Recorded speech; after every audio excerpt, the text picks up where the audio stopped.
So this is the usually Wednesday, but Tuesday live sweat, where we just kind of take a look at the various MLB slates, see who's winning, see who's losing, see what types of plays worked, see what types of plays did not work. Just kind of get up to speed. It looks as though Atlanta is going to bust tonight as chalk. They have one more top of the inning to go to. And we'll figure out what that means in a minute. But we're gonna pull up the various lobbies, and we're going to pull up my lobbies as well, and see what's going on. So Seattle has no runs either. I like them. They're in the bottom of the fourth. They're threatening a little bit. 2 outs. Dylan Moore, leader of the free world, is up 3-1. 2 outs, second and third. Let's see if he can't get something going for the good guys. All right, so he walks. So that could be something. So as I said, Atlanta, they're through they're through the bottom. They're in the bottom of the 8th right now. And they only have 3 runs, so they're probably not going to do it. Baltimore was the team that really did it this time. So a couple of things we're going to do. Again, we're just kind of hanging out.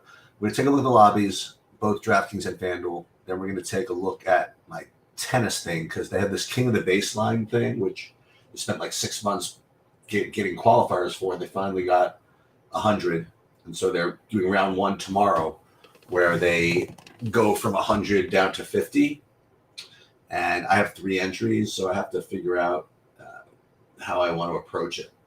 Whether I want to just play the same entry in 3 entries, or how unique do I want to get. Seattle has the bases loaded with Kate Marlowe coming up. Do not believe that I have Kate Marlowe though, so there's that.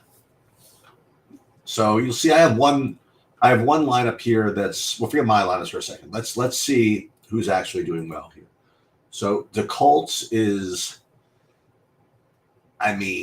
he's not winning. Okay, there's just no way. He's got 164 points with no hitters left, with just Charlie Morton to get his 5 points. So there's 4 points for a win maybe, so he'll 168. Hoop with 7 innings remaining.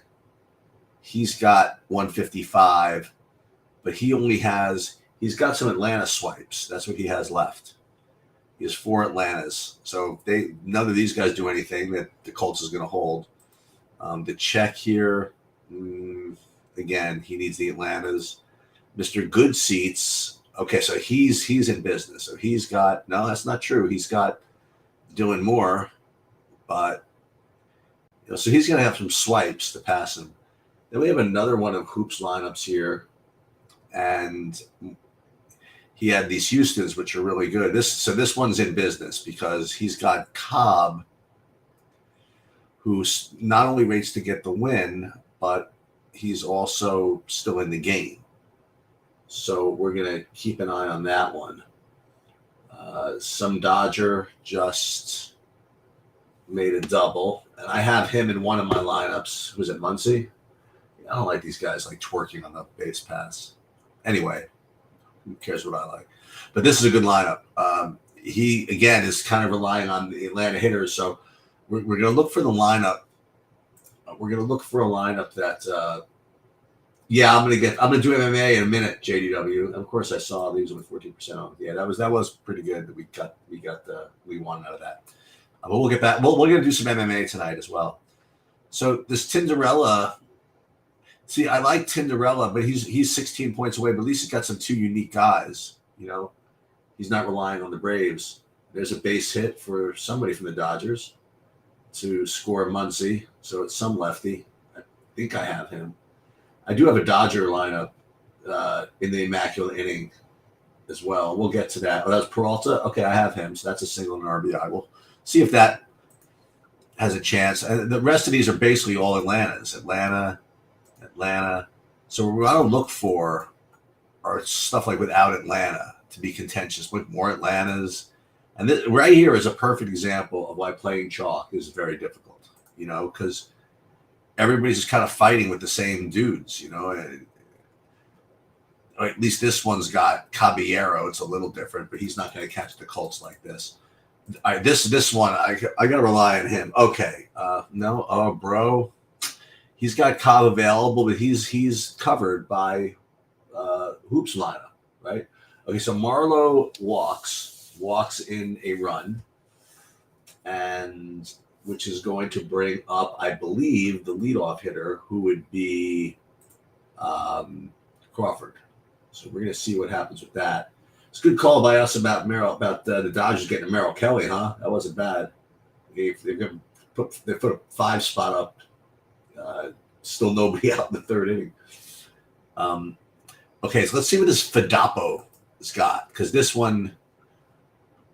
But once again, I mean, it's a lot of Braves. He's got a couple of Oaklands though, so this is interesting. The Noda and Seth Brown. This has a little bit of leverage. All right, so Atlanta's up, and Riley starts off the ninth with a weak ground out.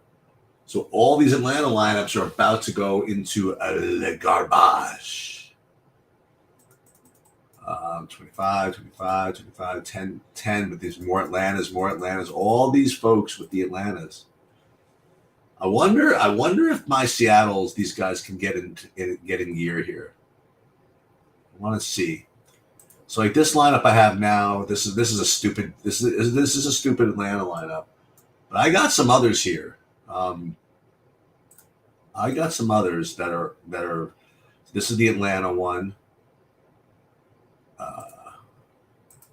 Let's look at some of these others that I have. Let's see if this makes a difference. Where's my? I have a Seattle and a Dodger one that I think are alive. Right, Outman with a base hit. Right, so I got to find my Dodger lineup. It's very difficult to find for some reason. All right, so this is what we're going to do. We're going to do. This is how we're going to handle this. We're just going to go here. We're going to go into our lineups page. Caballero. All right, so he's out. Bases loaded. Goes by the boards. We're going to just scroll for Outman because I don't have that many. All right, so it's just the one lineup here. So this is a lineup that I'm going to talk myself into believing has a chance. Okay, even though it doesn't have much yet, it's got all these guys that are still alive, and all no own, like a 47 innings to go, and these guys are all kind of like doing it. You know, it's how like Outman just got. Oh, so Peralta just drove him in. Okay. So, I mean, this has got to get moving a little bit, but at least it's at least it's live. You know, I mean, it's got to get 80 points, but I mean, we've got innings. Remember, each home run can be 16. You get 5 home runs, which is certainly possible. I got everybody in. You know what I mean? That all 8 hitters locked and loaded. So who knows? Here's a base hit. So I don't have Taylor, but this guy on first, maybe home runs. Yeah, he's rounding first. Oh, no, they're going to get him out, aren't they? Nope, he's safe. So it looks as though Outman's going to score. So that's another run, a couple of fantasy points. It's like they got 6 runs. So they're just going to keep on piling on. All right, so Atlanta's about to go down the toilet here. Now, with that said, I mean, there's always a chance that Colorado can go ahead and make it to extra innings.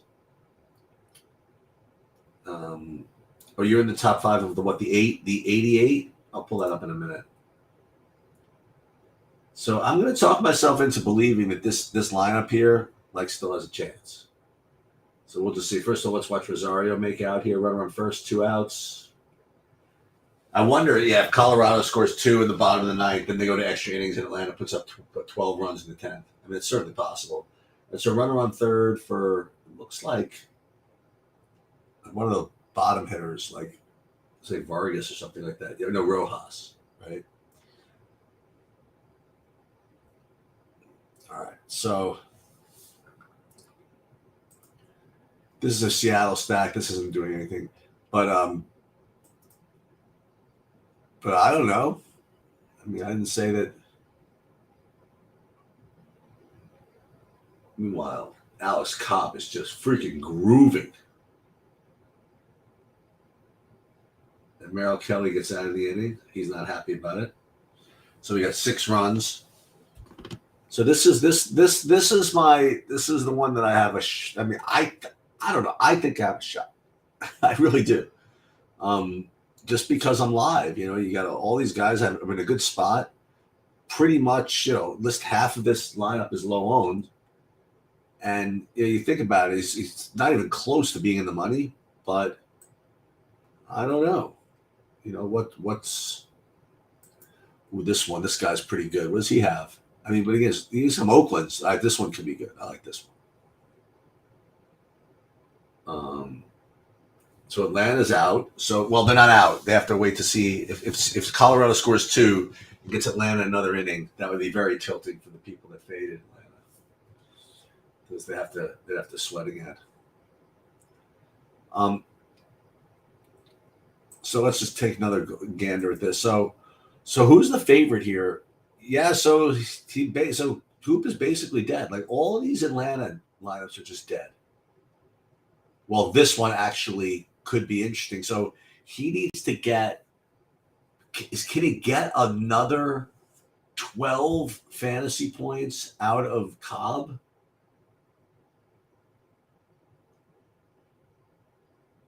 I mean,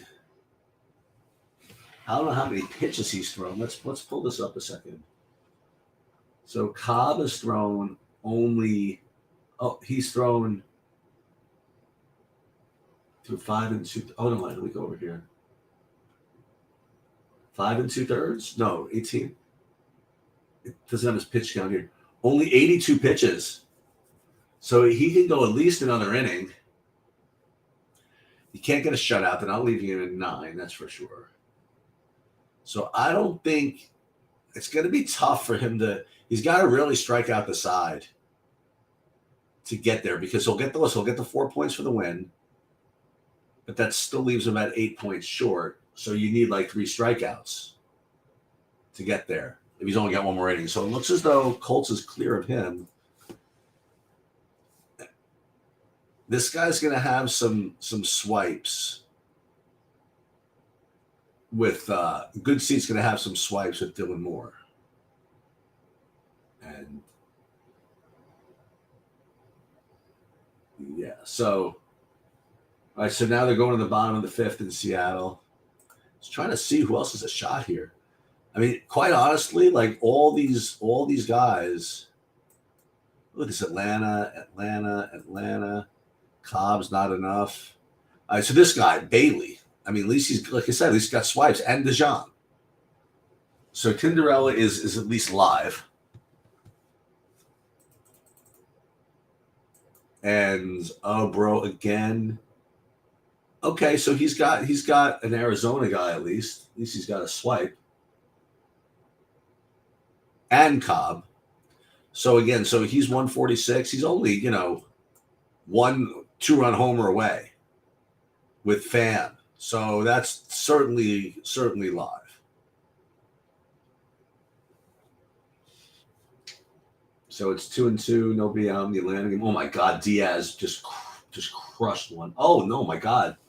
I thought it was a home run. It went right to the left fielder. So is Kershaw still in the game? Yeah, I guess so. Only 55 pitches. All right, let's take a look and see what the some of these other contests are doing here. This actually I'm kind of embarrassed about, but this thing here, which I hope I don't cash in, but I think I'm going to. I played Julio Rodriguez. Was he like a late scratch? Because I've screwed this up before, but he was still 15% owned. So I guess I wasn't the only one to have been surprised by this. Let's see what it says. Oh, he was scratched. Wow, it didn't even. I guess it must have been released after the game locked somehow. That's the only explanation. Right? But there's no way.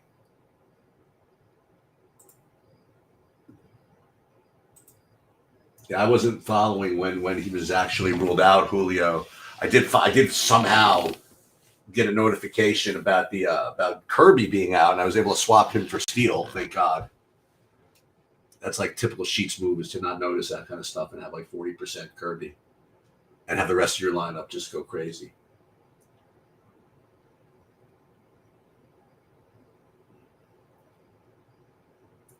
All right, so let's pull up. I didn't play the 88, so I'm gonna have to find it. Let's do that. We'll find McCarty in the 88, and we'll just, so this is what we're gonna do. We're gonna go. This is your little trick. You go MLB, then you go view live contests, and then you could go the 88 this way. Batter's eye, 10K for first, and here we go. So McCarty is all right. Let's take a look and see what's up here. I presume neither of these guys. So neither of these have Cobb. So you guys, you got a beat on this situation. Atlanta. This one you just have Cobb, I presume. Okay, so that's good. And you're gonna have to fade this guy who's 1 point. Well, this guy has no Cobb, and he's got nothing but Atlantas. They're gonna be dead in a minute. This guy's got Cobb, but you have him covered. Here's Bro. He's got, again, just Atlanta dudes. This was what this guy. All right, so this guy you have to worry about, the P Cobb, because he's got Teoscar and Flores and Moreno, and he's going to be getting a win with Morton in just a minute.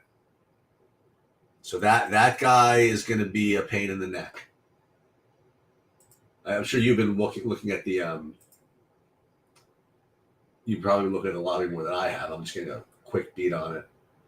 All right, 2 outs in Colorado. But this guy, P. Cobb, looks interesting. All right, so Giant Squid's got some swipes on you with Outman. And he's going to get the Morton. And he's got Caballero, so that could be interesting. All right, Atlanta's out. That's it. That game's over. So Morton's going to get his win there.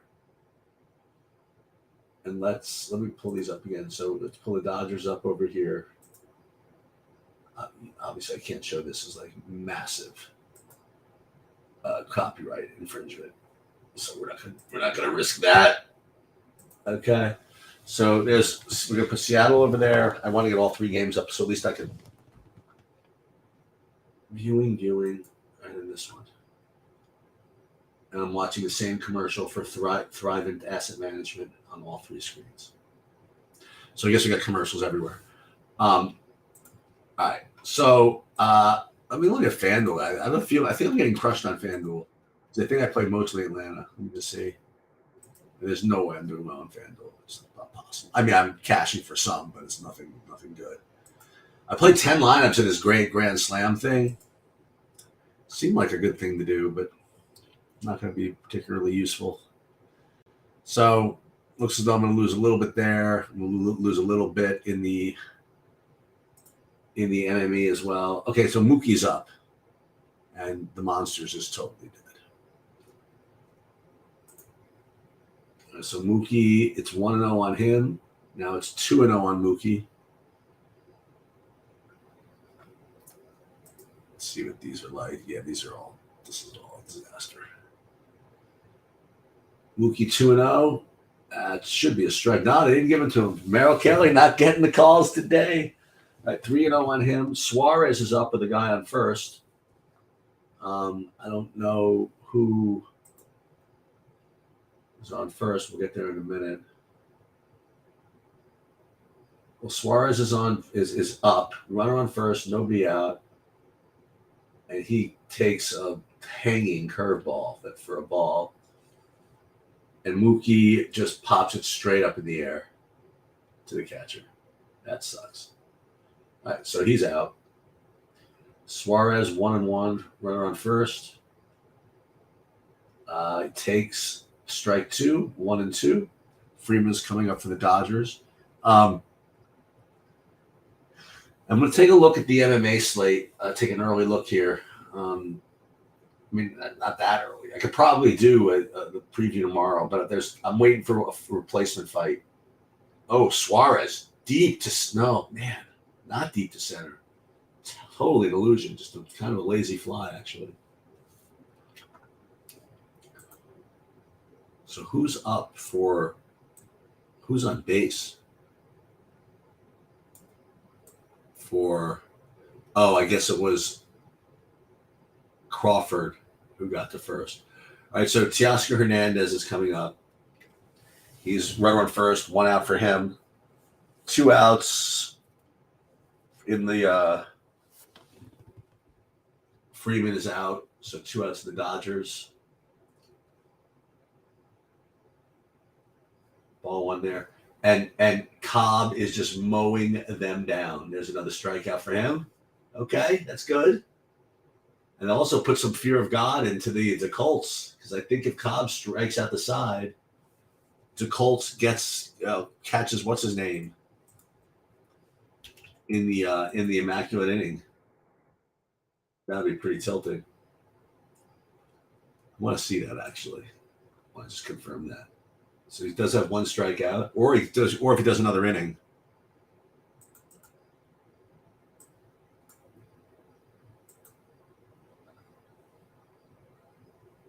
Let's pull this up again.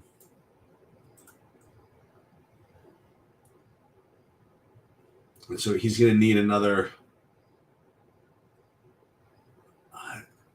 Can he get there? Ooh, Hernandez gets hit by a pitch. So it's first and second for the Hernandez, for the Seattle Stacks. Those will still remain live. Cal Raleigh, leader of the free world, is coming up. And Cobb goes to 2-2 on De La Cruz.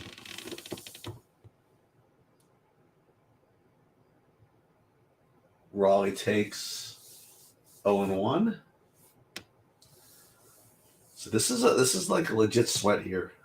For this strikeout against the side thing, I think. So let's see.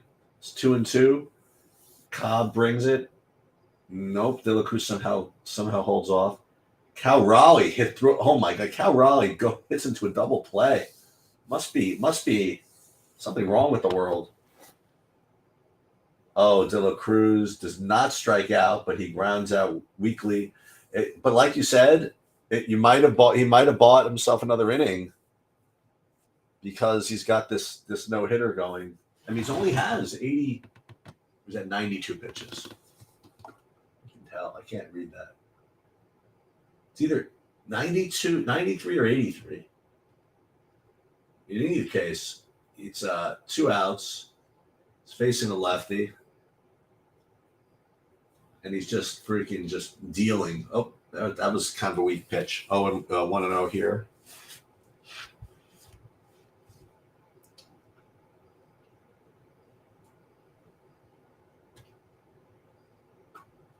And then let's get your 88 back up again. I can't. I left that one. Hold on. I gotta pull that up again. Let's get the next commercial. We'll do. I'll pull up some ammo. Actually, I'll pull it up in a second. Hold on. View live contests 88. Let's take a look. See, yeah, Cobb. You got to be in first now, right? I presume. Yeah. Okay. So you're in first, but you got to hold off this freaking cavalry here. Well, Morton got the win, so you just got to hold off the 5 point. Well, not even that bad because you still have more points you can get here. So it's 2-1. Cobb, all right, he's missing a little bit. 3-1.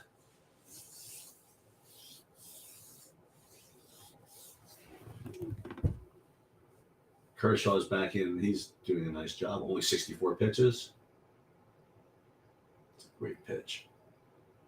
3-1. Cobb delivers. Nice pitch. 3-2. And the fans are on their feet in San Francisco. They're on their feet. I think that's 94 pitches, I think. All right, somebody from Arizona just hit a home run. I hope it's not one of those guys that were anti-sweating. Who is this? It is, Corbin Carroll. Okay, I don't think anybody has him that's relevant here. Yeah, it looks as though, well, yeah. Here comes Cobb, delivers, ground ball to first, throws to Cobb, steps on it for the out. He's got, you just can't tell how many pitches he has. No, he's got 99 pitches. I think that's, dude, I think it's going to be it. Even though he's got like the no hitter, I mean, like, what are they going to do? I mean, they're going to really bring him in for, I guess they could. I don't know. I guess they certainly could. It's interesting. All right, so this is the way we look at I'm going to actually do just a quick Ahmed's up. Nothing really important is going on. I'm going to do a quick just kind of, this is boring, but this is what I'm doing for tennis. Okay, so I remember what I have to do is I just need to finish in the top 50 out of 100. So really all I'm going to do is just take the three and I have 3 entries. I'm just going to take the 3 highest projected lineups, and this is what they are now, but projections are going to change between now and lock. So I just can't think of any better way to approach it. You know, when let's say you just got to finish in the top 50, I'm just literally going to compile my sheets, run the optimal, and just play the top 3 projecting lineups, I suppose. The only thing I could do is insist on having a couple of min uniques. I could do that. I could reduce risk a little bit that way. But so there's no real secret. Let's do a little. Want to do a little MMA research? Okay. And this is exactly what I do, by the way. I've done a little substantive research. Okay, Arizona, fly ball, you're out. But here's like more of the number stuff. Now, there is one fight that was canceled, and they might replace. So you got to keep an eye on that. And that is, there are 2 of them actually. Oh my God, this one's out too? Oh, this is terrible. They have like 9 fights now.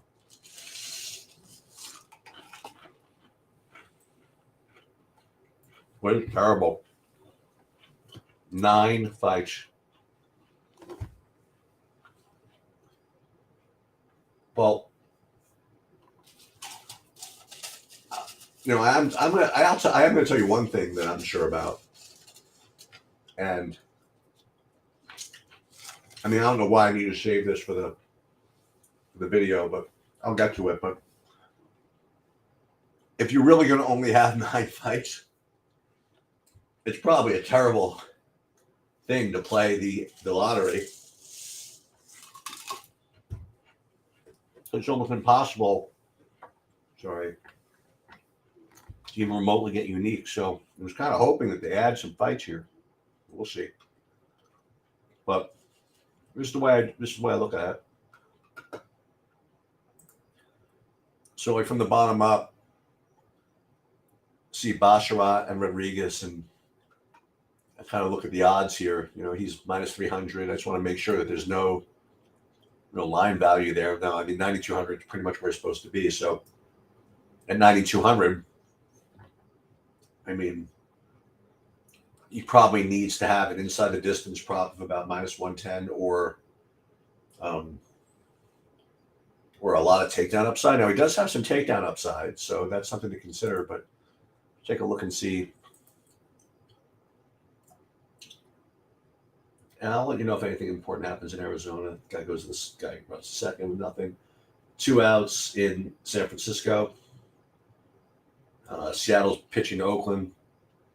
So yeah, Basharat inside the distance is, he's pretty bad, right?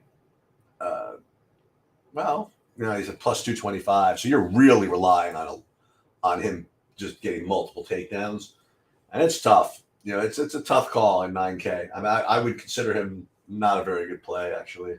But again, it were only a handful of fights. I mean, I don't know what you're going to do here.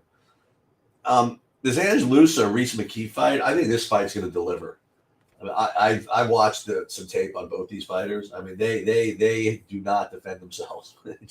They just come out there freaking swinging, and this fight's gonna deliver pretty hard. So, I presume that this line is not swung, right? I mean, I presume Angelusa with the 180 win odds is probably about 8,600, 8,700. Let's take a look.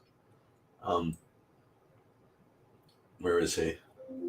Ooh, base hit for Oakland. Yeah, 8,800, 7,400. It's reasonable. I definitely like both sides of this. I think this fight is going to go off. So unless the inside the distance line is really ridiculously poor. I mean, Lusa plus 180. Boy, oh boy, I was hoping it'd be a little better than that. Fight goes to distance minus 120. I mean, there's no way these guys are making it the distance. There's just no way. So if I'll tell you this, I mean, if this is what the line is, and people are betting on based on this line, this fight could end up going under-owned, I think. Maybe for good reason. I don't know. I don't get this one at all. So I guess this is one place we could probably be different, is to just kind of jam this fight. Oh my God, women's fight here. It's almost like a pick 'em. And let's see the price. I mean, maybe Edwards, you get maybe on Cornolle, you get a little bit of line value, maybe. But you look at the inside the distance prop, I'm sure it's atrocious, right? I mean, plus 400, plus, well, Cornolle plus 185 inside the distance. That's not bad. I've got to say, I'll certainly believe that she's the better play than Edwards. So you combine both a little bit of line value, maybe, with the better inside the distance prop. All right, this could be sort of, I don't know how many people are playing this. So we'll start with something like Cornell, and then let's put somebody in from that loose fight. Put the favorite in for now.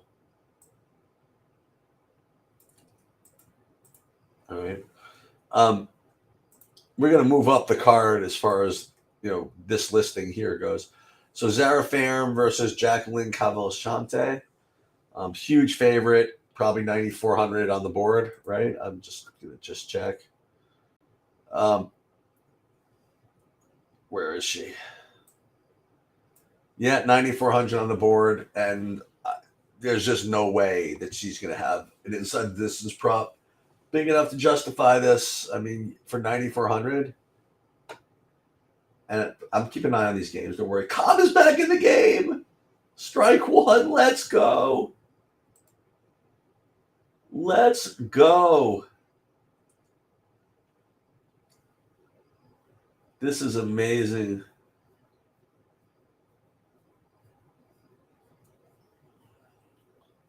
This is amazing. Yeah, I don't know. Bangalore, I think the Dodgers are kind of, doesn't seem to be doing it. And we got a shot, though. Everybody else is sitting there doing nothing. So Alex Cobb is just dealing. Oh, my God, is he dealing? The Dodgers are running out of innings. They only got 5, 6, 7, basically 4 more innings. I don't know, man. You got to really get their grandparents. You got to get your tushies in gear. And let's see if Seattle can't get anything going here. Are they really leaving Cobb in? They're really doing it, man. Let's go. They're going to let him go for like 150 pitches for a no-hitter? Hey, I'm here for it. I'm definitely here for it. I'll give a little play-by-play for here. It's 2-2. Brings it. Strike 3. You're out. Alex Cobb, ladies and gentlemen. Let's go. Muncy walks. Professional walker. So all of our guys, we got action in all 3 screens here. We got the Dodgers up, we got the Mariners up, and we got Cobb just dealing here. Sean Newcomb in for Oakland. Not to be confused with Barry Zito.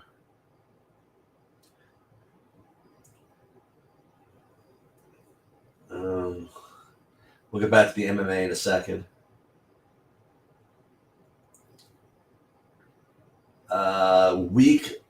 Weak fly ball. It gets down for the Dodgers. Was that Freeman who made that work? No, Muncy. No, who's number 6? A weak single for somebody for the Dodgers. It looks like Peralta. All right, that's me. We got him. Singles aren't going to do it, but at least it beats being out, right? We got Outman lurking. You gotta get him to do something. But first and second, nobody out. That's certainly worth considering. So it's 1 and 2, 1 out. Seattle gets one. Okay, bouncing ball to the catcher. Catcher throws him out, and Cobb is through 8 2/3. Dude, they're in for it, man. They better let him go for the no-hitter at this point. Oh my God. Jason Hayward just hit a ball like 8 million miles, but it was just a little bit foul. Oh my God. He turned on Merrill Kelly like it was just wow. As Dominic Cizone comes up at 1-0, runner on first. You got action everywhere. You got a Hayward, 0-1, first and second, nobody out. You have Cobb, 8 2/3, pitching to some unfortunate soul, strike 1. And Hayward just hits it, a shallow one. It falls. Bases loaded, nobody out for Outman, who we have. Oh, come on. Can we get one for the good guys? Yeah, I'm here. Yeah, okay. Yeah, no spoiling it, Pingalore. I know you get the live feed, but I don't. You gotta let me do this. I'm gonna do this, even if I'm a little bit behind. All right, so I had to refresh a little bit, but at least now I have Outman up at least. So Outman's up. Kelly looks. He delivers. Ball 1. Cobb 1 and 2. Ball 2. Cinzoni just kind of got owned a little bit. He got struck out. 2-0 to Outman.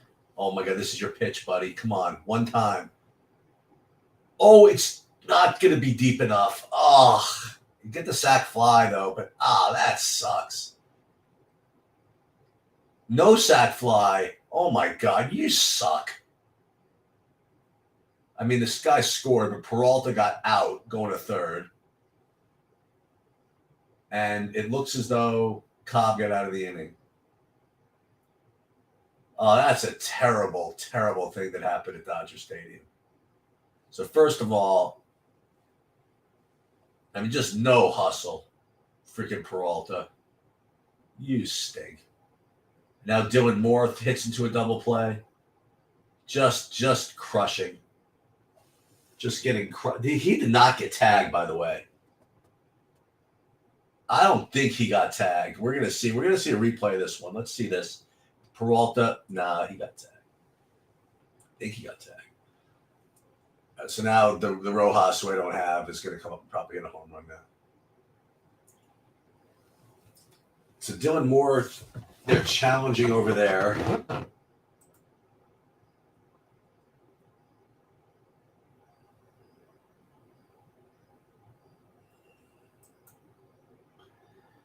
That Dodger thing was a horror show.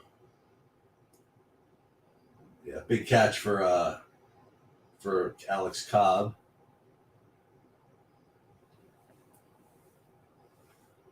All right, so we got to pull up. We'll get back to the MMA. I'll use a different. I'll go to a different screen to pull up the McCarty thing again. Mariners are challenging. So let's pull this up again here.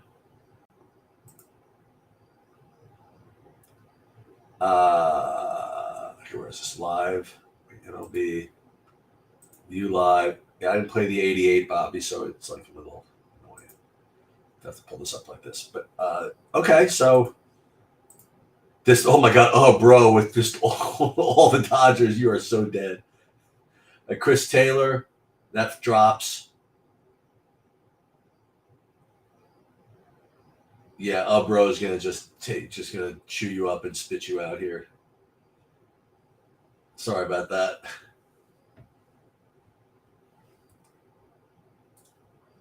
Maybe hold on for a second though.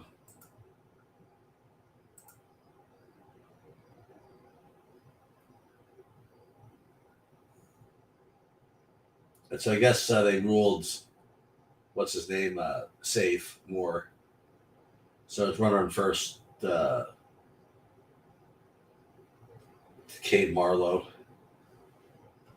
Do we get a stolen base out of this? Oh my God! Oh, bro is like to just destroy people here with this lineup. And there's force out. So Dodgers go. They have 7 runs, but it's just not the guys that I need. It's just not my guys. And we'll pull it up, but let me just see. I mean, again, this is just. I gotta do it this way. Do I gotta go? Hold on. Pull my Outman lineup up. I only have like one Outman lineup. So this is what I have. I mean, I just have all these guys are still in, but they just can't just put anything together.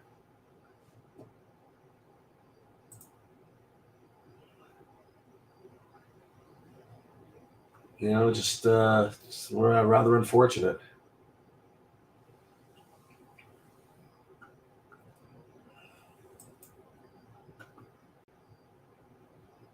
So we'll sweat this. We'll sweat this no hitter as well. And Cade Marlowe strikes out. Another horror show. All right. So going back to what I was talking about, the MMA. Talking about Cavalcante at 9,400.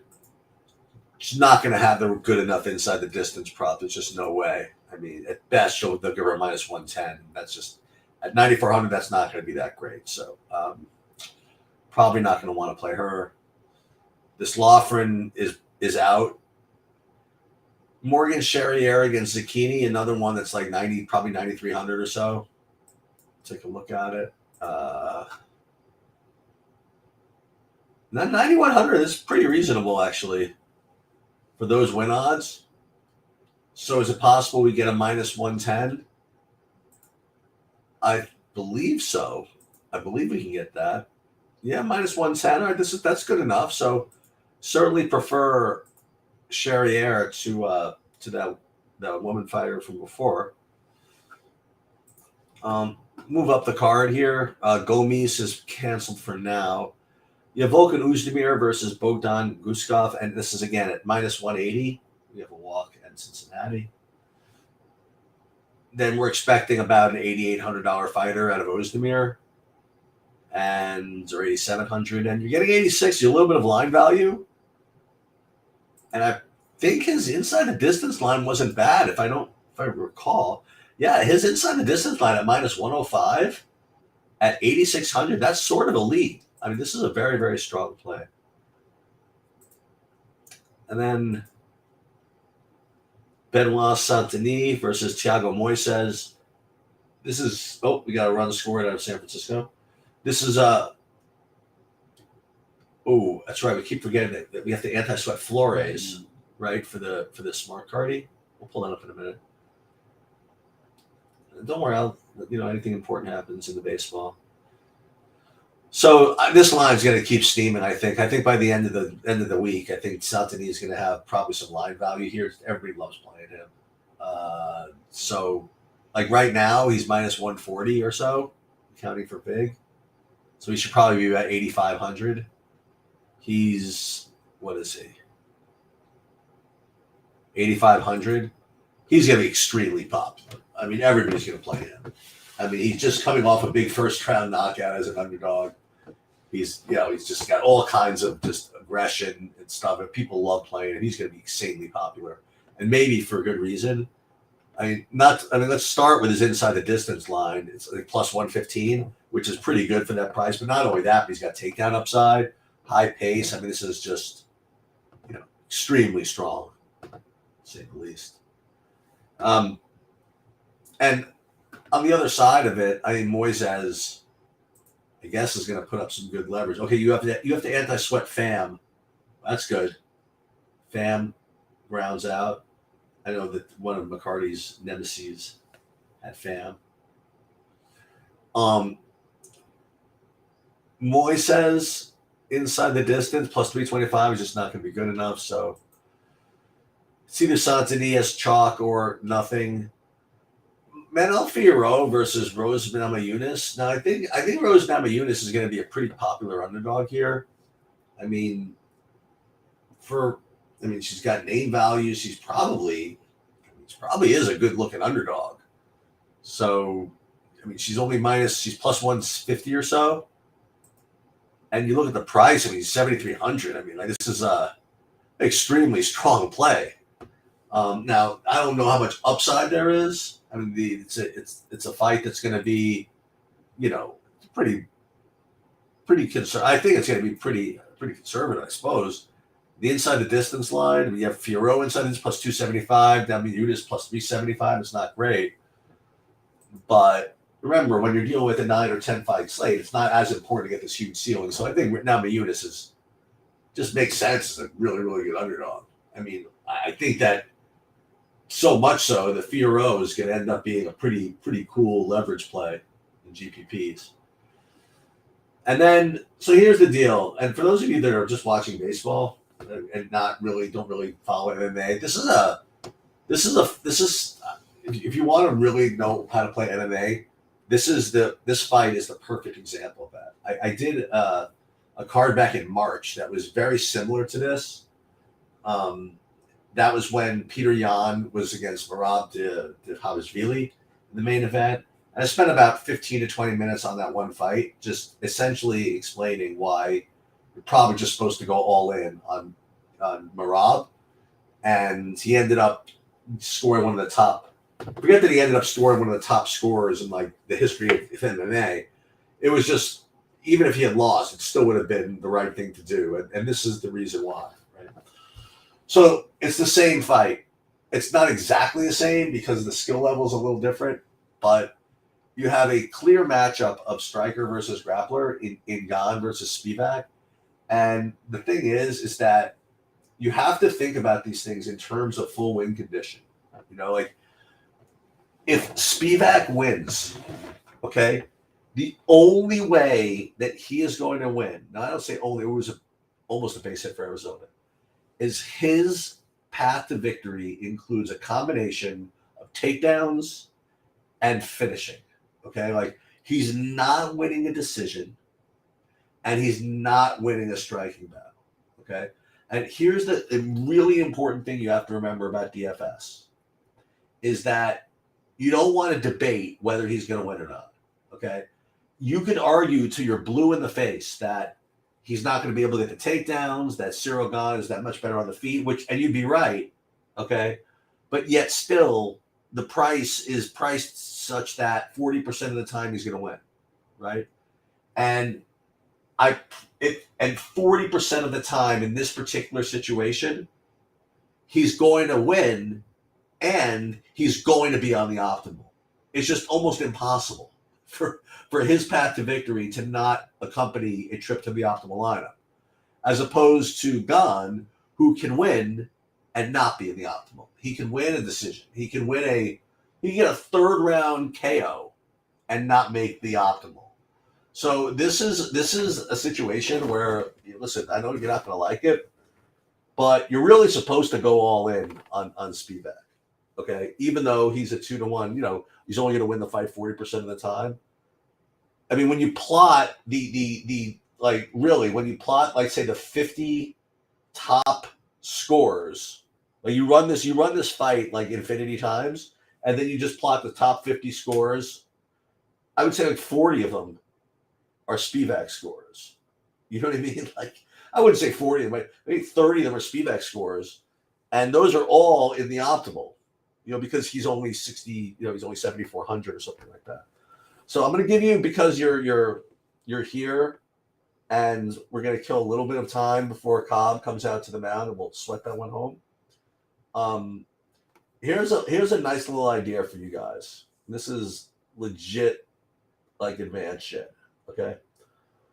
What I would recommend, and this is what I'm doing, especially if you're MMEing, is you do this. Okay, let me pull this up here again.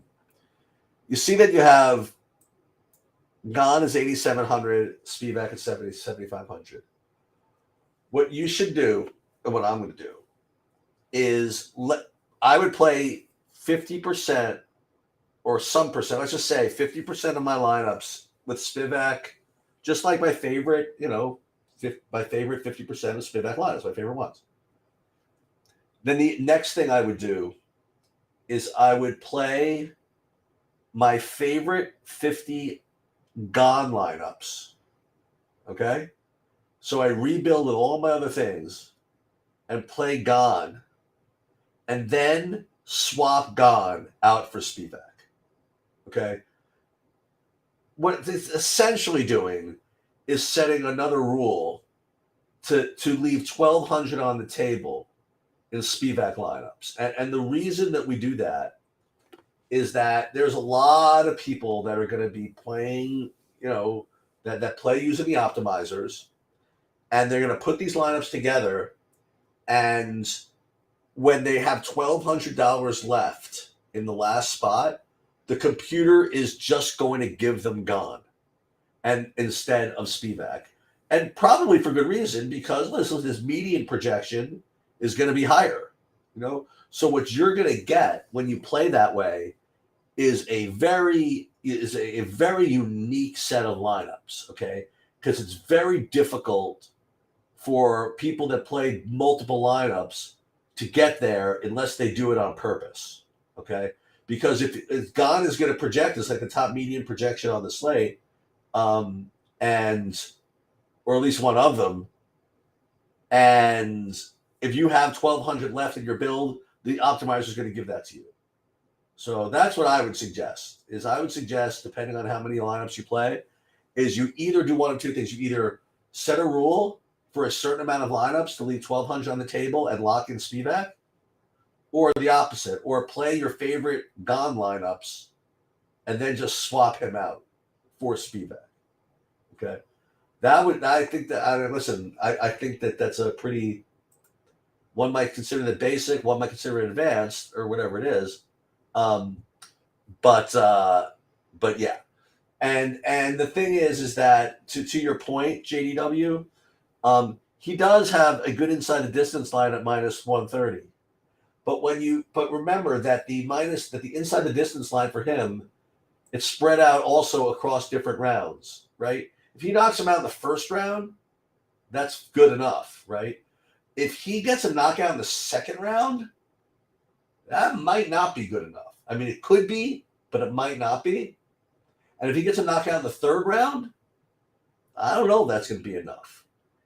And when you factor in that he's going to be 50% owned, you know what I mean? Like, I'll put it to you another way. If you play Gone, I mean, you better play.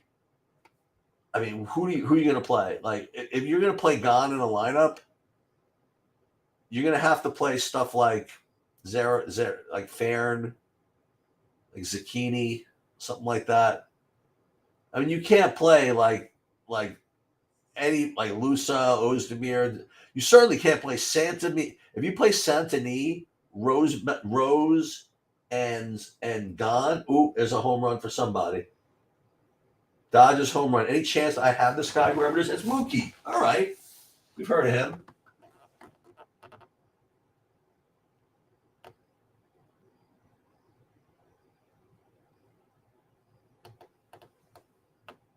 Oh, wait, what is going on here? So Cobb, did he give up a hit or he gave up a walk? I thought it was he gave up a walk, right? Otherwise he wouldn't be in the game. All right, so 1-1. I have 1-1. I'm sure everybody's ahead of me, but I had 1-1 and 1 out. I'm sure they probably went to ESPN there. carrying it live, ruining my live sweat. But whatever. I'm going to watch it myself. Oh, yeah, they have him right up here. Okay. And there's a base hit. I think. Is that a base hit? No, it looks like, it looked like a base hit. Wow.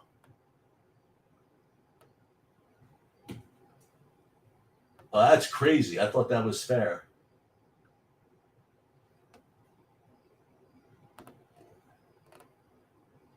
Uh-oh. That is, nope, that's not going to make it. He's out. 2 outs.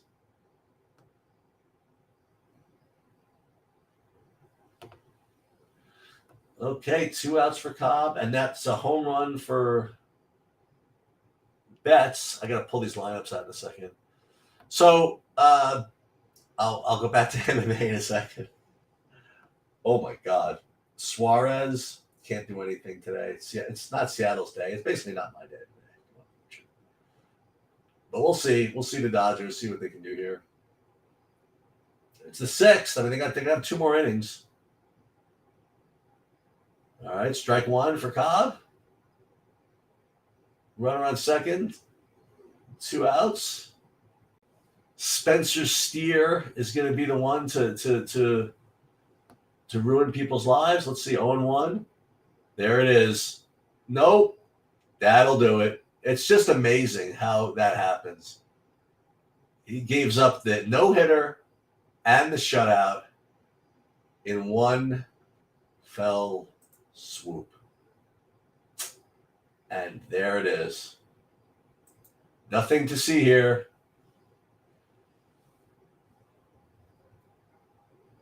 He is not happy. And they're going to pull him. They're not going to give him a good complete game either, huh? Wait, Will Smith with a home run. I don't have him either. All these Dodgers, you had to have the right ones. I didn't play enough lineups. I just played the one. Dude, but one thing you were right about, Bobby, they're letting Merrill Kelly in to take his punishment. Oh no, this is it. He's out already. Oh, I thought they were going to let him pitch his 9, his 100. So no complete game either. All right, so we're going to take a look at the lobbies here. Another home run? Can't keep track of all these home runs for the Dodgers. All I know is these are guys that I don't have. So this lineup isn't going to work because whatever, but this doesn't have Spivak in it, so I could just literally just do this. This lineup is actually too easy. I mean, I think a lot of people are going to have this. This lineup, I would say in the lot, this is like a tremendous. I mean, like legit.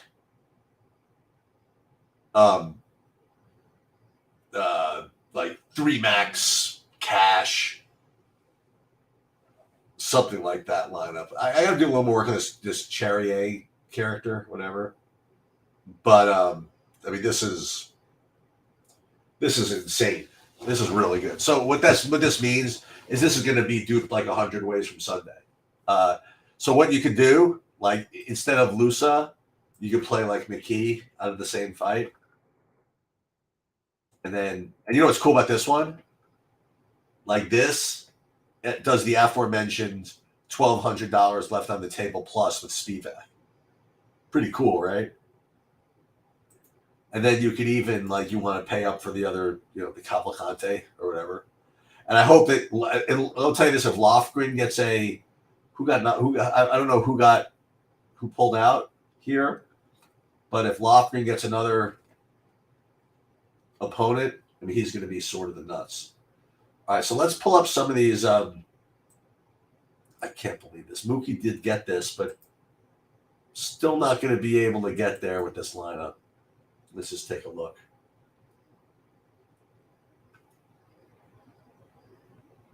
I mean, I just can't get there.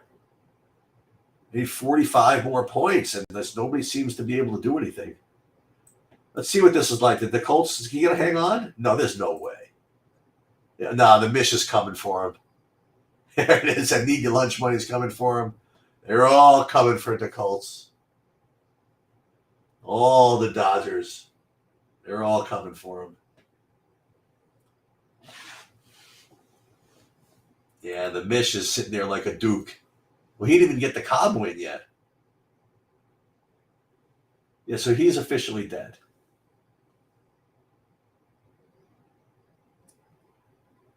I'll tell you what, this is it's pretty hurtful for Cobb to only get 34. You know what I mean? Like it's just like one more out, and it was going to be, what do you get? What do you get for the complete game shutout, the no hitter, the lack of a run? You know what I mean? Like how much did that last hit cost him? Like, the game, the complete game. I didn't see that. Oh shoot.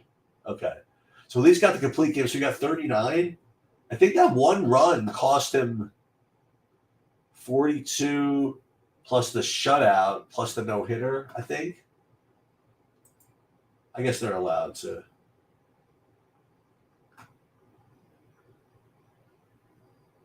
Oh, Lofgren is fighting Gomis? Is that what's happening? You sure about that? I mean, that would make sense. I mean, to actually, because both of their opponents pulled out, but I don't know about that. If you say so. Oh no, Lofgren is not fighting. I think Lofgren got pulled out. They're gonna run this one. Is that what they're saying? Lofgren against Lapidus. Let me see. Okay. Well, if that's the case, then you have. Okay, so here we go. So let's take a look at this then. So Lawford 9,300, he's now unplayable, right? And what are you going to get on? And Giannis is fighting Gomis. Oh, that was smart. Okay, that's fine. So essentially, Giannis is going to be a lock, right? At 6,900. What's the line on Giannis against Gomis? Let's see. Gomis is minus 275. Okay, so he's not going to be minus 275. That's kind of a ridiculous price, but nonetheless, okay, this is going to be fun now. So if Gomis is minus 375 at 8,400.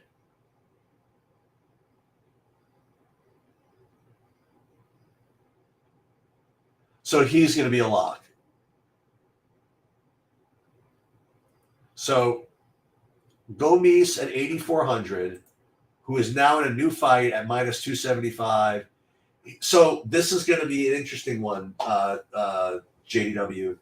So he's going to be. This is going to turn into a good slate because he's going to be a lock on the money line, but he doesn't finish anybody.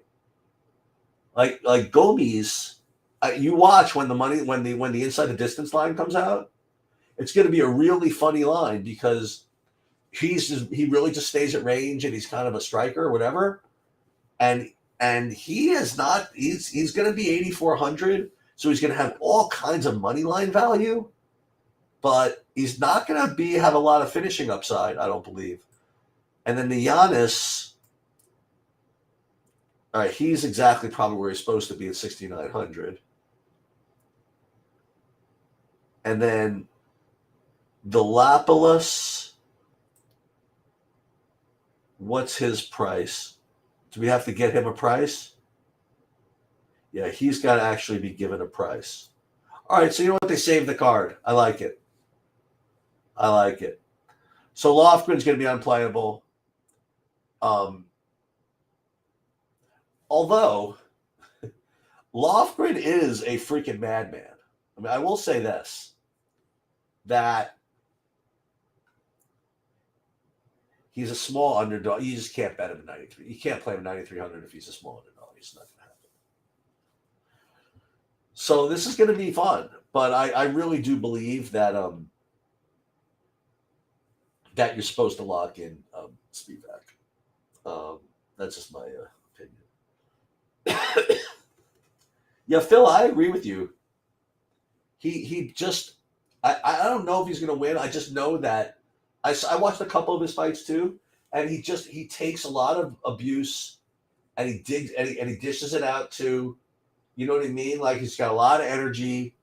He keeps on coming, and what's his name? Luce. He also, man. He went. Dude, watch back that fight if you could against AJ Fletcher. That thing was a freaking war. That was fought at Elevation at Salt Lake City, and these two, like him and Fletcher, just went they killed each other. And then finally in the third round, like they both almost like died of exhaustion. But it wasn't until like middle of that third round. I mean, that was a pretty impressive. That was pretty impressive by Luce to fight off all that stuff and keep on going. So that's gonna have a lot of action. The only thing that I might disagree with you, JDW, again, it depends on where these money line things come out. Like if I'm wrong, and let's say that Gomis is like turns out that he has a really good inside the distance line as well, which I don't think he will. And this is going to be like a big time, jam. People are going to play this all day long. But I think, listen, but I think Saint-Denis, he's going to be really popular. This I can't wait to do the betting breakdown because there's stuff I already know I'm going to do. Here's what you guys I want you to do for those of you to follow MMA. All the different podcasts you go to, try to find me anybody that takes the other side of this fight. That takes Moises. You're going to find like this guy's like a minus 150, and you're going to see maybe like 30-1 or 30-0 that people are playing Saint-Denis. And that is even including the minus 150. You know what I mean? So I promise you that I'm going to be taking Moises in the betting. But in DFS, I mean, this is, Saint-Denis is obviously the one with the upside here. But yeah, I agree with you, JDW. I totally agree with you. It's gonna be a funny situation. I think that when people run optimals, they're just gonna get to him. They're just going to. So I think he's gonna be probably over-owned. Yeah, good. Yeah, JDW, you just let me know. You posted here any link to anybody, and there's nobody watches more MMA stuff than I do. I mean, like it's ridiculous. It's gonna be like 20-1 people that pick Saint-Denis. I just know it. Between the fact that Moises just like hasn't really done much, and the fact that Saint-Denis is just coming off the first round thing, it's in France, the whole thing. I mean, you would think he's minus 500. So I don't know. But in DFS, he is probably going to be the dude with the upside. I mean, between the inside the distance line and the wrestling, I mean, it's a tough fade in DFS. But in betting, I promise you, I'm taking Moises 100%. All right, let's get these up here again. Okay, so the Colts just got swarmed. Let me see what my stupid lineups look like now. God dang it. So the Dodgers are up again? We up again? Hold on a minute. Let's see. Yeah, today's the one day that Seattle did not seem to get it done. Oh, here, you know what else is cool? I'm going to the so for those of you that didn't hear, I'm going to be playing my three lineups in the King of the Baseline qualifier tomorrow. I'm just going to basically run the three optimals, and either my only differentiator I might make is instead of just playing the three top optimals, I'll just make sure that I have like min unique 2 or 3 or something like that, just to reduce risk a little bit. And And the other thing that's cool is I'm actually going on Thursday to the U.S. Open. So that'll be fun. All right, so top 7th. All right, so let's just see what's going on with some of these contests. Yeah, let's pull up this. I presume it's smart that SM Carney, they got you. I'm just going to look at it anyway. Maybe they didn't catch you yet. They had to. Yeah, they got you. Yeah. Bros, dude. Bros are rough. He's a rough customer. He's really good, and he's a really, really sweet guy also, which makes a guy like that worth. I mean, it doesn't hurt that he max enters everything, but he's a tough combination of somebody who's really good and max enters everything. So it's kind of tough to beat guys like that. Not to mention, check this out. He's going to get you with one of his other ones also. Look at this one. This little guy hanging out here in 4th, going to come and grab you also just for pure rubbing value here. Then maybe not. Maybe you hold him off. Let me just see. I did have some Cobb lineups in FanDuel. FanDuel, I was getting just killed. There's no way that did anything. But let me just see, just for the hell of it, what these Outman things look like. No, it's just not good enough. Just not good enough. It's the wrong guy. I don't know. Let's see what Seattle can do. Let's see what you can do, Seattle. Oh, end 8. No. Oh, well. God dang it. Can't Suarez and more. A couple home runs in a row. No. Just asking for trouble, yes. Let's take a look. Oh, let me just take one quick look at FanDuel and see what kind of took to win over there. Yeah, I played 10 of that super Grand Slam thing, and it just did not work out. I mean, it could have been worse, I guess. How many of these cashed? Just a couple. Well, this one wasn't bad. It was the lottery and the monster. Reagan's did not disappoint, by the way. Dude, whatever they're serving, whatever they're feeding them down at AAA, wherever they sent him, it's kind of a shame too. I mean, like, can KC keep a guy like this if he's getting better? I mean, do they have to trade him? I don't know what happens with the low market teams anymore. Let's take a look at the slate for tomorrow. We'll take a quick look. Ooh, as we go to right around 3rd in Arizona. First of all, before I forget, I always have to check this first. So first of all, esports, EU Masters at 11 a.m. I always like clicking on all this just to make sure there's no secret slate here. No good soccer. Tennis, again, like a whole bunch of games. I did put sheets up for that, and I will, I'll be playing that. But again, I'll play the king of the baseline. I'll be playing like the 3 chalkiest optimals, and everything else I'm going to screw around as usual. MMA, again, not till Saturday. It's an early start time because it's in France, 12:30 p.m. NASCAR this week, we have Saturday and Sunday. We'll get into that a little bit later on in the week. No golf, I presume. Well, I mean, there's something. What is this? The Omega. Let's take a look at this. Who's in this thing? The DP World. Dude, 100,000 for first. I'm going to have to play, I guess. Who are these guys? Oh, these are actual players? Oh, dude, we're in. Bobby, what are we doing? I got to look at this. These are like actual golfers. I wasn't aware. Did you know this was happening? DP World to 100,000 for first with an exclamation mark. But that's just double. Double the pleasure. Yeah, Fitzpatrick is the top guy. Let's see. Let's look at some of these dudes that are in this one. Justin Suh, Patrick Harrington, 7,900. Anybody that we've heard of that's like down here? Pepperell, not really. We gotta get Bobby to do some work on these dudes. Wait. Hold on a second here. Hold on. I got a couple for you. Eric Van Rooyen is what's happened to this guy?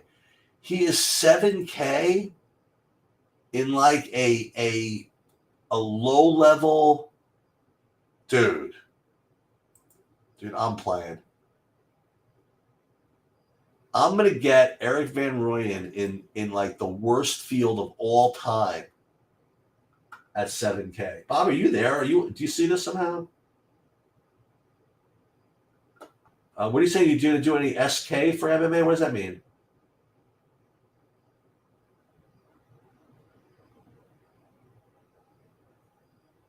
SK? I don't know what you mean.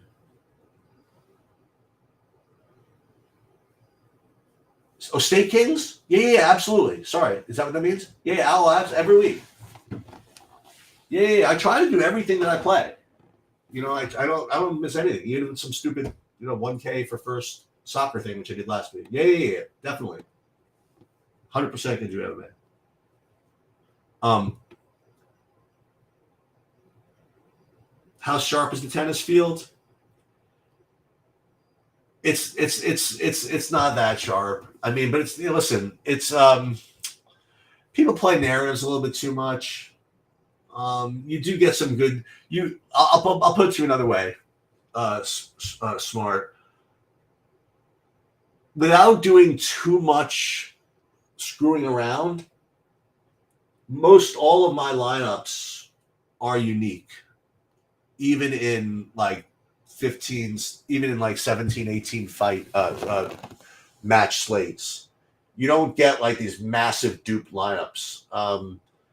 So you can play and you can use the projections and use Saber Sim to create some decent lineups. The sharpest sport, in my opinion, to me, I guess it just has to be basketball. I mean, it's just so hard. I just find it hard. Bobby loves it. Bobby's really good at it. I find it extremely difficult.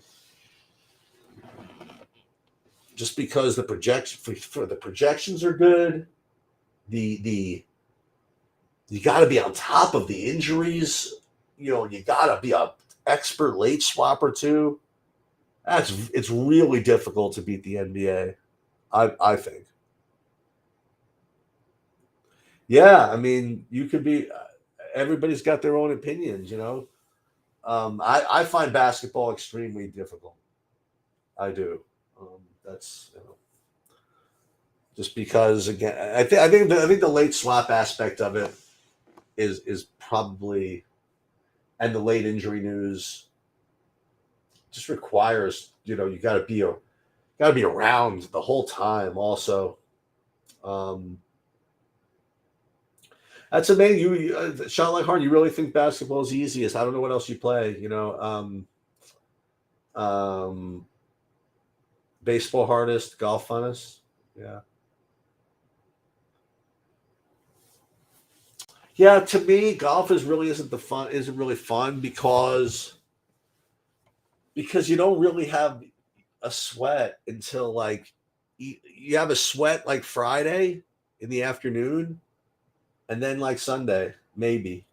You know, That's why I really love MMA. I think MMA is awesome, and I also really like tennis also because they're basically the same sport in a way, but it's a little different. Like oh what's cool about MMA is that like there's one thing going on at once, and everybody is sweating it or anti-sweating it all at the same time, you know. And then you have a little time to breathe between fights, and you can gauge like exactly what you need. You know what I mean? Like you can know exactly what you need and what you're rooting for, and as opposed to basketball, which is like all kinds of stuff going on, and like football with all kinds of stuff going on. You're not exactly sure what you're rooting for. I mean, you know what you're rooting for, but the next thing you know, something else happens. MMA is like kind of all right there in front of you. And you know, like with like getting into that last fight, if X gets this, I can win this amount. You know what I mean? Like, and it's pretty. I find that cool. And the same thing with tennis also. I mean, when you get down to like those last like match or two, you like know exactly what you need, and to me, it makes for a pretty cool sweat as far as I'm concerned. Like basketball, how this is times this happened to you guys, like in baseball or basketball, where you get totally entrenched in some game, you're rooting for something, and then that thing happens. Next thing you know, something else from another game you didn't even consider just happened and just swamped you. Like I'm like, oh, dude, all I need is this guy to get this home run. The next thing you know, he hits the home run, and then meanwhile, in some other game that I forgot about, someone else is getting a grand slam or something like that. So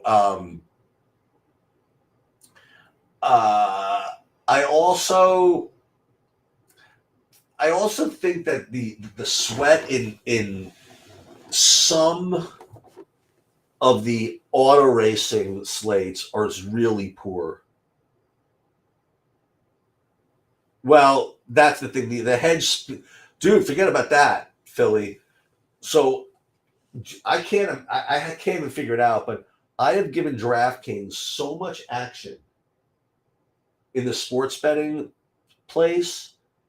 Not forget MMA, but for tennis, for the exact same reason that you were mentioning, Philly. So if I'm in a tennis sweat and I know I need one guy or whatever, not only can I do stuff like bet on the other the other player, but I could just even bet on the other player to say win the first set because, if I'm going to need a straight set win out of my guy, now I don't even need to hedge with the other guy, to win the fight, win the match.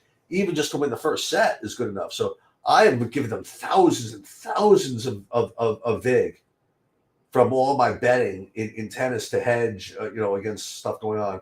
And then with all the live betting, you could bet on like if you need like some guy to win a set and he's up like 40-15 in a game, that if he gets the break, it puts him you put your DFS lineup so big, you could bet against the other side, plus like 300 in the game. So it provides, the sports betting piece provides incredible opportunities. Where on the other hand, as you're probably alluding to, Philly, you can't really do that in some of these other sports. You can't really do that in basketball and football and baseball and things like that. To use the sports betting piece to do some sort of intelligent hedging.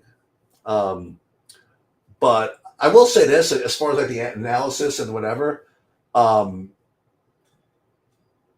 will, of all the sports, as far as me absorbing external content, I would say, without giving exact numbers, that the ratio of sport to sport, I think that I absorbed probably 5 times as much MMA content as any other sport on the entire DFS board. I mean, you compare the amount of times I'll watch something on MMA analysis or whatever it is. I have different people I watch or whatever for different reasons. I just really enjoy the breakdowns. I really enjoy the analysis because, a lot of what goes into it is, yes, are the inside the distance props you can derive from the line, but also the styles and the style matchups really do make a great bit of difference. And as you've hopefully seen, I mean, I really enjoy the MMA betting breakdowns. It's a really, really good sport to get contrarian because, for those of you who haven't watched this, what's cool about MMA is that people analyze, and the whole community analyzes these things to death. And the way groupthink works is that one feeds off the other. And by the end of the week, I'm not saying that everybody's on the same side, but everybody is at least settled on a binary outcome. You know, like people are just through all their work, they're saying, okay, either X wins this way or Y wins that way. And all the props are completely juiced towards those narratives. Like Terrence McKinney either wins round one or his opponent wins round two. And that's the only way this fight can end. And when you have a sport that is so ripe with chaos, such as MMA, I promise you that if you bet on those outcomes, which contain the extremely groupthink generated narrative, you're betting stuff that's terribly valued. So what I would love to do is just basically absorb all the content, see what is the easy narrative to tell, and just basically fade it. I'm not saying do the opposite necessarily, but just know like what types of things are just ignored that chaos can still kind of provide. And MMA is a great sport to do that because people forget that these are aggressive fighters in there that when something happens in the ring or in the octagon, all planning goes out the window. Just because people want to believe that it's like a controlled environment here. I mean, these people go freaking bananas out there. So just to say, okay, if either XYZ wins in round one or B wins in round two, it's not that easy.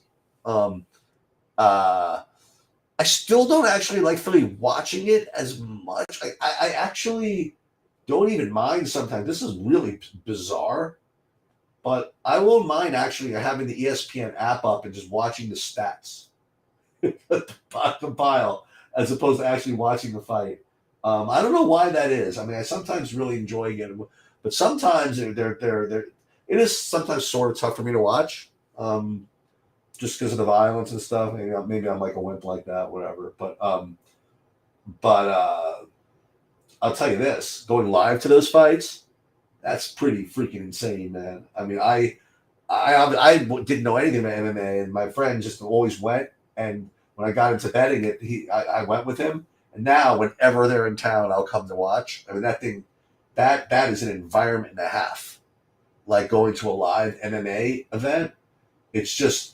Listen, the view is not great, I have to say. I mean, the view, unless you're sitting right there, the view is 1,000,000% better on the TV. I mean, but the environment is just so cool that I definitely recommend that. However, let me just finish up again by saying that I'm gonna do this golf thing. I hope there are projections. Then again, I almost hope there are not projections, because this is what I'm gonna be playing Eric Van Rooyen. That's what I'm gonna do. I mean, you got all these guys that literally this is heavy duty analysis, right? They have all these guys I've never heard of that are higher than him, and I've heard of him, so I'm gonna play him at 7K. And just shuffle all this other stuff. Moronk, I guess I don't even know who else to play. I guess Fitzpatrick is probably strong, but so I'm gonna play this. Now, when is this? August 31 at 140. So I gotta remember to put these in right. So I'll try to do sheets for them, but I'm definitely gonna play this. And let me take one more look at the lobbies here and see what's up. Let's see the Dodgers. Well, Seattle's not done yet. Well, the A's are. Hold on, I'm gonna have to reset this. Hang on.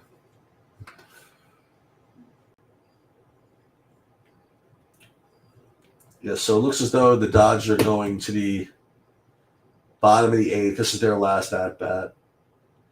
A's are finished. They won.